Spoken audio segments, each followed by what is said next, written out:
Acknowledging former Senator Leila de Lima for your opening statement. Please proceed. Good morning to the lead chair of the Quad Committee, Representative Barbers, to the chairs of the other committees constituting the Quadcom, the members of the Quadcom, members of Congress, and also good morning to the other resource persons invited for today's hearing. Actually po, I have both a statement and a presentation. Medyo mahaba po, and I was advised right before the hearing that I should cut it down. Although mahaba po talagang presentation ko. Best efforts, I will try to abbreviate. Mr. Chair, before our former senator proceeds, can I just request that she puts the mic a little bit closer, just so that we can hear her voice louder. Thank you very much. Okay. Salamat po. I attend this hearing with a deep sense of irony. I have not forgotten that in September and October of 2016, the House Committee on Justice conducted the inquiry on the Bilibid drug trade. However, unlike this hearing, the real subject of that hearing was not really about the drug trade. The real subject of that 2016 House Committee hearing was all about destroying me for conducting a Senate inquiry which in so many aspects was like this one. The only difference between this hearing and that Senate hearing is that my committee inquiry was 8 years earlier and Duterte was at the peak of power.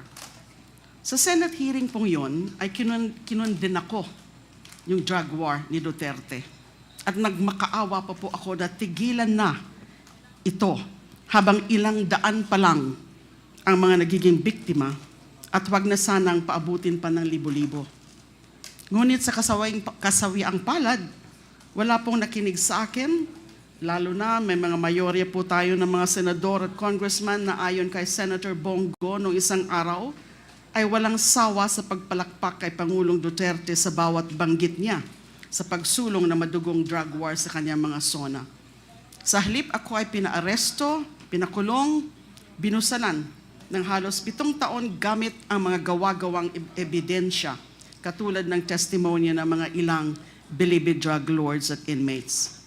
I'd like to say that the objective for targeting me was threefold: to silence me, to destroy my credibility, and to serve as an example to others. By doing all three, my message to the people against Duterte's EJKs would no longer be heard or listened to, and no one else would dare to act as a messenger after seeing what was done to me. Since all three were achieved, the EJKs became accepted by public officials and the general population. This led to more killings because no one was arresting and prosecuting the killer cops and the vigilantes. This was impunity as never seen before in the Philippines outside of Davao. Sobrang nakakalungkot na ngayon lamang nagkaroon ng napaka-komprehensibong pagtalakay ang Kamara de Representante sa drug war at mga EJK pagkatapos ng tumambak ang libo-libong bangkay na naging biktima ng drug war. Ayon nga po kay Professor Randy David, marahil ang pandinig na ito ng Kamara ay katumbas na rin ng aming pinapangarap na Truth Commission na hihimay sa mga tunay na pangyayari sa 6 na taon na pagpaslang ng ating sariling gobyerno at kapulisan sa libo-libo nating mga kababayan. But right now, I don't want to discuss it, but my position is that pwede pa sigurong i-consider yung creation ng Truth Commission. At tingnan din ho natin na hindi lang po pagpatay ang naging resulta ng war on drugs ni Duterte. There are also those who were unjustly imprisoned based on planted and fabricated evidence. Ako nga po yung one of the very first victims of that.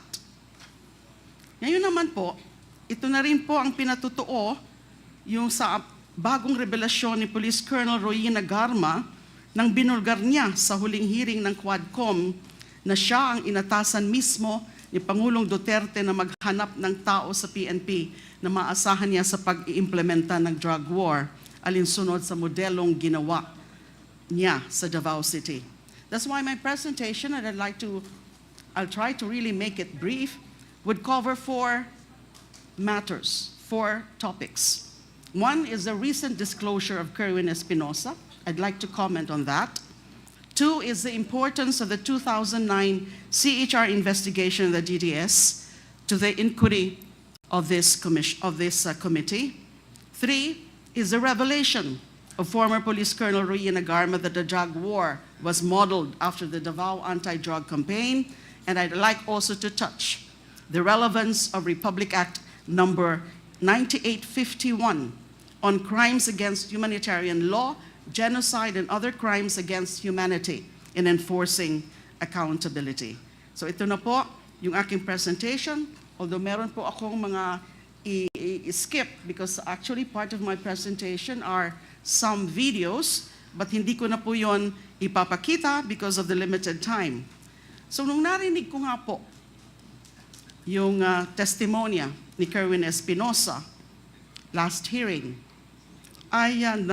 it was Senator Bato de la Rosa who ordered him to lie under oath before the Senate in November 2016.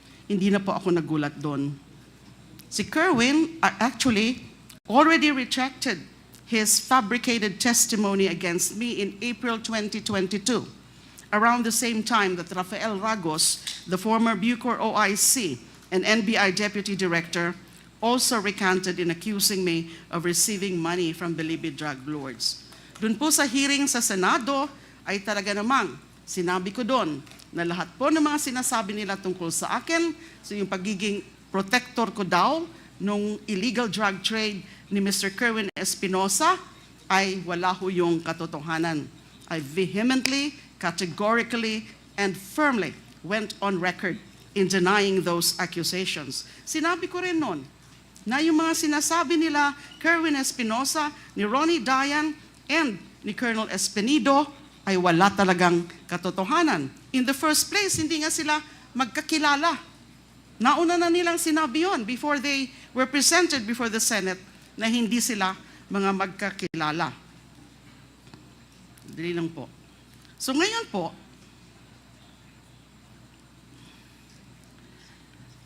nandito si Colonel Espinido. I saw him earlier. If the Quad Committee would be so kind as to indulge me, gusto ko sana makiusap kay Colonel Espinido. Sabihin niya na yung katotohanan. Kasi yung all he said during that Senate hearing was just let God be the witness to my innocence or something to that effect. Sana po ngayon, Colonel Espinido, sabihin niyo na rin po ang katotohanan. Kung pwede sabihin niyo na rin o i-corroborate niyo yung sinabi ni Kerwin na si then PNP Chief De La Rosa and now Senator De La Rosa ang involved or responsible for ordering the three of you to fabricate accusations against me. Now, sinabi ko rin po kanina na I'd like to discuss the relevance of the CHR investigation and the Quadcom inquiry. Maybe at this point, I cannot yet do that. Sasabihin ko lang po na mahalaga yung naging CHR investigation namin in 2009 into the DDS killings. Kasi pwede itong maging reference point in terms of painting a picture of the organization, the Davao Death Squad, the operation, and the implementation of the Duterte drug war from the barangay to the national level. Kasi sinabi na nga ho ni Colonel Garma, yung kanyang mga revelasyon na the extrajudicial killings, yung mga operations under Duterte's drug war beginning in 2016 was just patterned after the Davao model. And the Davao model can only refer or can only mean the DDS model or the Davao Death Squad. Skip muna po natin yan. Doon naman sa affidavit po ni Colonel Garma, presented and expounded upon the last hearing, I'd like to share some information we got and some findings on the Davao model of payment and rewards mentioned by Colonel Garma. This information is limited to the facts uncovered during the 2009 CHR investigation on the Davao Death Squad. Next slide, please. The history of the DDS can be divided into two: the period from 1988 to 1998 and the period from 2001 to 2016. So may break po.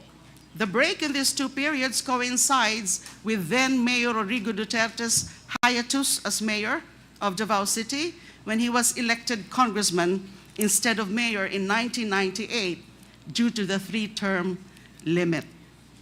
So for brevity, I'll refer to the former mayor as MRRD. According to a witness in the 2009 CHR investigation, during the first period of the DDS from 1988 to 2000, the assassins were paid $15,000 for every victim.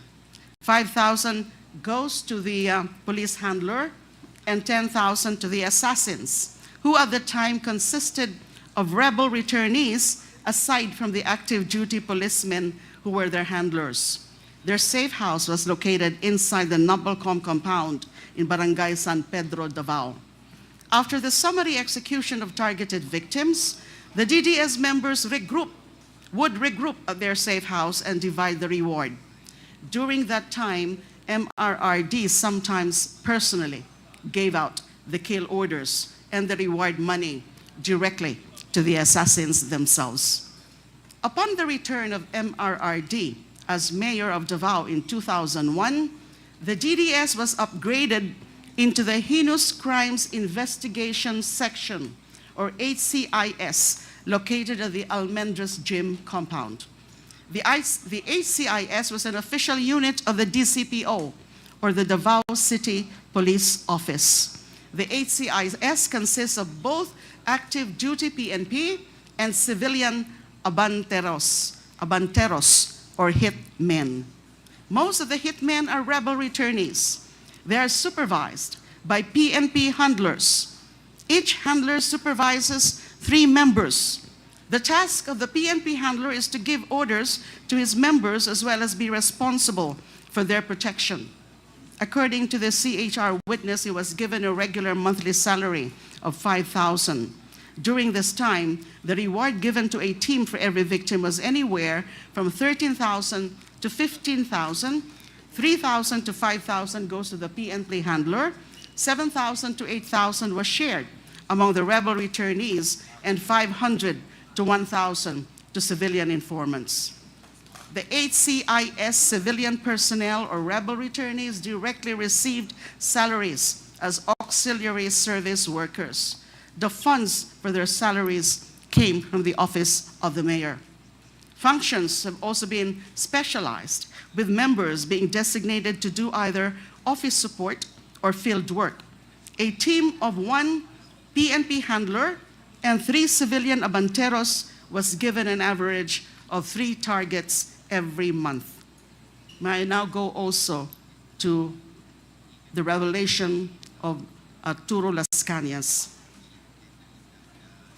Yung mga naging findings po namin, although yung iba po doon, mga unofficial findings ng CHR investigation, were eventually confirmed by Edgar Matobato and Arturo Las Cañas when they went public at the Senate with their stories and executed affidavits in 2016 and 2017. Matobato executed an affidavit and was filed with the Ombudsman as a criminal complaint against Duterte and other DDS members. That criminal complaint is still pending sa Office of the Ombudsman. The most comprehensive account on the DDS from its founding in 1988 up to 2016 is the affidavit of Arturo Las Cañas, which was submitted to the ICC. This affidavit consists of 186 pages of gory details on the sociopathic behavior of Duterte as founder and leader of the DDS. Yung 186-page affidavit po yan, actually it was serialized in an investigative or feature story of Rappler in November 2021. Apparently, Rappler got hold of a copy of this affidavit and also the ICC's third agreement on limited use of information dated November 11, 2020. This instrument gave Las Cañas limited immunity as a witness in the ICC investigation on the Philippine War on Drugs. Noong 2024 naman po, Las Cañas reiterated the contents of his ICC affidavit in another serialized feature, this time published by Veria Files, entitled Conversations with Arturo Las Cañas. Ito naman po ang sinasabi ni Las Cañas, that during the period 1988 to 1998, so I'm just talking here about the organization, kasi napakadami po ng mga sinabi niya sa kanyang comprehensive affidavit. So I'm focusing on the organization of DDS dahil nga ito yung naging model ng drug war. According to Las Cañas' ICC affidavit, during the period 1988 to 1998, when the DDS was constituted as the Anti-Crime Task Force of MRRD, DDS members were paid anywhere from 10,000 to 20,000 for every victim. This was the reward for the ordinary victims. Pag mga matataas naman po, the so-called special project killings, they were rewarded anywhere from 100,000 to 1 million pesos, depending on the status of the target. Civilian hitmen called force multipliers were given 3,000 to 5,000 per victim as their share in this reward. The DDS logistics and finances came from the Peace and Order, or Intel Fund, of MRRD. This includes weekly gas allowance, monthly cash allowance, and Christmas cash gifts. Skip ko na muna po yung iba. Next slide, please. Las Cañas also confirmed the CHR findings on the organizational structure of the DDS under the HCIS, or Heinous Crimes Investigation Section, from 2001 to 2016. And this is as follows. MRRD, alias Superman, as the highest leader and mastermind of the DDS. SPO4 Sanson Benaventura as the logistics, finance, and death clearance feature or officer. SPO3 Arturo Las Cañas as overall team leader for operations and planning. SPO4 Bienvenido Laud as team handler and in charge of the Laud Quarry mass grave. And SPO3 Jim Tan as team handler and in charge of the Mandug mass grave. Actually, mas intricate yung inattach ni Mr. Las Cañas sa kanyang ICC affidavit about the organizational structure of the DDS. What I just mentioned, I just simplified it to show who are really at the top of the DDS hierarchy. Most of the policemen handlers and their respective teams of civilian force multipliers were under the command of Arturo Las Cañas as operations and planning leader of the DDS. So sinabi ko po na that must be the Davao model na binanggit ni Colonel Garma. Finally, by way of just sharing my knowledge, last na po ito, kung pwede po sana. Tungkol na lang muna po sa the law, RA 9851. Kasi hindi po ito masyadong alam ng karamihan. We do have a law entitled An Act Defining and Penalizing Crimes against International Humanitarian Law, Genocide and Other Crimes Against Humanity, Organizing, Jurisdiction, Designating Special Courts, and for related purposes. This was enacted in December 11, 2009. It punishes almost the same crimes mentioned in the Rome Statute, over which the ICC has jurisdiction. RA 9851 was enacted almost 2 years before the Philippines finally joined the ICC on November 1, 2011, after the Senate ratified the Rome Statute in August 2011. The crime of EJ case carried out by state security forces and their agents in the implementation of the war on drugs fall under the general category of other crimes against humanity under Section 6, which consists of acts committed as part of a widespread or systematic attack directed against any civilian population with knowledge of the attack. These acts include willful killing, so murder, extermination, murder, multiple murder, torture, and enforced disappearance, among others.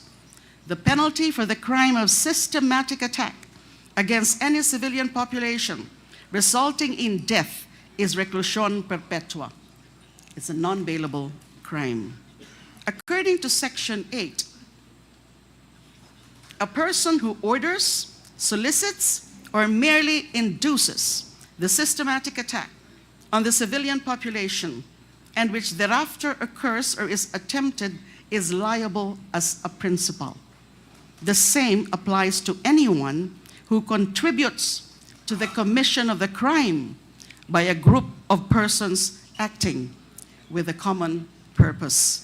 Section 9 provides that official capacity as a head of state or government shall in no case exempt a person from criminal responsibility under this act, nor shall it in and of itself constitute a ground for reduction of sentence. The crimes defined and penalized under that law, their prosecution and the execution of sentences imposed on their account shall not be subject to any prescription. Pwede po silang tugusin or tugisin habang buhay. Finally, and this one is important, hindi po ito masyadong napapansin, Section 17 on jurisdiction provides that, quote, relevant Philippine authorities may dispense with the investigation or prosecution of a crime punishable under this act if another court or international tribunal is already conducting the investigation or undertaking the prosecution of such crime. Instead, the authorities may surrender or extradite suspected or accused persons in the Philippines to the appropriate international court, if any, or to another state, pursuant to the applicable extradition laws and treaties. Napakasimple po, sa aking palagay, sa aking pagkaalam, napakasimple po ang ibig sabihin ng batas na ito. Hindi pa tayo miyembro ng ICC o ng Rome Statute, kinilala na natin ang kapangyarihan ng international bodies like the ICC na imbestigahan at litisin ang mga krimeng nasasaad sa RA 9851. Hindi pa tayo miyembro ng ICC, meron na ho tayong general na pahintulot sa anumang mga international body katulad ng ICC na tugisin at litisin ang mga Pilipino na magiging kasabwat sa mga tinatawag na crimes against humanity katulad ng malawakang EJK sa ilalim ng drug war. Hindi pa tayo miyembro ng ICC na ilahad na natin sa batas na yan na kung sakali may international body na nag-iimbestiga ng crimes against humanity, maaari nating isurrender o i-extradite sa international body na katulad ng ICC sa The Hague, Netherlands, and mga sangkot sa mga ganitong klase ng krimen. I do recognize, and I think you will agree with me, that it will be totally discretionary on the part of the Philippine authorities. Just like yung mga sa extradition po natin, na pwede natin na isurrender muna, ipaubaya muna in the requesting party, yung isang akusado na covered sa extradition treaty, pero nasa atin pa rin yun kung gagawin natin yun. Kaya ko po to sinasabi kasi through this law, we have recognized the jurisdiction of the ICC over crimes against humanity committed in the Philippines, even before we ratified the Rome Statute as a binding treaty. Sarili na po nating batas ang nagsasabi na kailangan natin makipag-ugnayan sa ICC kahit noong hindi pa tayo miyembro ng ICC. Lalo na noong tayo ay miyembro na At kahit hindi na tayo miyembro ng ICC dahil sa makasariling pagkalas ni Duterte sa ICC noong 2018. Para sabihin natin na wala na tayong pakialam sa ICC, kailangan muna nating ipawalang bisa ang batas na ito. However, I respectfully submit, rather than repeal this law, we should now take steps to retract the self-serving act of Mr. Duterte to withdraw from the ICC in 2018. We must return to the fold of the ICC. We must rejoin the community of nations who have recognized the need for an international body of nations who have recognized to go after the perpetrators of the most terrible crimes against humanity, the hostis humani generis, the enemies of humankind. Mga kaaway lamang ng sangkatauhan ang takot sa pagsasanib puwersa ng mga bansa upang matigil ng pagpatay ng walang habas sa ngalan ng Estado. But having said that, I still appreciate so much, many people appreciate so much the efforts of this Quad Committee that can very well be indeed the Truth Commission. Kaya lang tindang natin, yung napaka-komplikado talaga ng usapin ng war of drugs. Kadaming biktima na hindi naman natin pwedeng busisiin lahat for every individual acts of killing. Kundi, dapat anuhin natin, maganda nga yung nangyayari doon sa mga revelasyon ni Colonel Garma na ganyan yung ginamit nilang model. At tinuturo mismo si Mr. Duterte. So ano lang siya? Supplemental, ano lang siya? It's just corroborating everything else that we know from news reports, from other information, and from yung mga nangyayari beginning in 2016. So I just shared my views on the need to rejoin ICC kasi you can never tell in the future ano man yung resulta ng itong ginagawang investigasyon ng Quad Committee na in the future we will have another tyrant, another mass killer for a president. So, ganun po ang aking opinion sa bagay na yan. Maraming salamat Mr. po. Chair, Thank you, Senator Laila de Lima, for your sharing with us in the Quadcom your opinion on the very important national issue of extrajudicial killings. So, clarificatory lang. Congressman Abante, you're now recognized. Former Senator, kailan niyo po itong napag-aralan? Nung kayo po ay CHR pa? CHR pa ho kayo? Opo. I became a CHR chairperson in 2008. Noong 2009 po, sinimulan namin yung investigation into the Davao Death Squad killings. Dahil nga may mga impormasyon po kami noon. And nakita lalo namin yung report ni UN Special Rapporteur Philip Alston and some other reports like the one issued by the Human Rights Watch, You Can Die Anytime. The title of that is You Can Die Anytime, referring to the killings under this group, which are now euphemistically called the Davao Death Squad. Kaya lang po, if I may say so, na yung aking pong termino or yung aking pag-upo bilang CHR chairperson hanggang 2010 lang po. Dahil in 2010, na-appoint na po ako as Justice Secretary ng dating Pangulong Noynoy Aquino. So pinagpatuloy niyo po ba yung investigasyon ng kayo Secretary of ng Justice Department?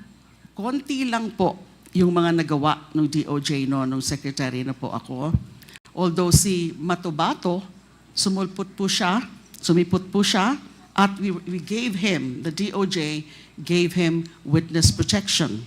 Kaya lang, nung uupo na po in 2016, yung dating Pangulong Duterte, bilang Pangulo, ay umalis na po siya sa witness protection program. Yun po ang pagkakaalam ko. Pero meron po akong extensive personal investigation notes on what we gathered. Kasi yung mga nakausap namin in the course of that CHR inquiry na magaganda o mahalaga yung mga sinasabi nila, kasama na rin yung tungkol sa reward system, ay sila po yung mga kinausap lang namin ng mga sikreto lang kasi ayaw nilang humarap doon mismo sa open public inquiry ng CHR Pero marami noong ho kayo 2009. nakausap. About, if I'm not mistaken, it's about 5 of them. At in-interview lang namin sila. Kasi sa karamihan sa kanila ay hindi naman ayaw pong mag-execute ng formal affidavit. But we interviewed them. That's why I took down notes, personal notes, and gumamit nga po sila ng mga aliases. Maaari niyo po bang isubmit ang inyong findings sa committee? Yes, I can share with this committee my personal investigation notes on the conduct of the CHR inquiry. Kasi pag alis ko nga po, wala pa yung resolution. Later on, the CHR under new leadership came out with a resolution. I think that was in June of 2012. Okay, Mr. Chair, did you also submit that to the ICC? Your findings, My personal notes, I think I have. My personal notes, at meron pa ho ako mga iba na mga shinare with the ICC. One last question, Mr. Chair. I would like to refer to Colonel Espinosa. You were directly mentioned by the former senator. So will you please answer her now on that issue? Are you corroborating with the former senator on this, or? Good morning, Your Honors, Mr. Chair. Good morning, ma'am. For me, as Chief of Police at that time in Albuera, I am one of endorsing the complaint to the DOJ. One of those names is Ma'am Leila de Lima for the affidavit that was already made by Mayor Espinosa together with his lawyer, Villarino. So as Chief of Police, I am one who endorsed that complaint to the Ombudsman. But for me, as I remember when we talked with Ma'am de Lima in the Senate, that I'm telling her that, Ma'am, the truth will set you free. Because for me, I am innocent for that. As just only a Chief of Police who endorsed the complaint to the DOJ. But yung knowledge talaga, sir, hindi ko alam kung totoo na siya involved si Ma'am. No, as being Chief of Police lang, na yun talaga ang procedure na mag-endorse kung may mga complaint. Pero I believe at the time, Your Honors, Mr. Chair, na kinausap na si Mayor Espinosa kung nalaman naman ng buong mundo na si Mayor Espinosa was already there in Camp Crame to Sirbato for surrender. So pag turnover niya sa akin, dala na yung mga statement na ganon. So what I did is just only to endorse the complaint to the Ombudsman, Your Honors, Mr. Chair. Mr. Chair, thank you. I'll be asking more questions later on. Thank you, Congressman Abante. We have a list of those who will interpellate Senator Leila de Lima. And the first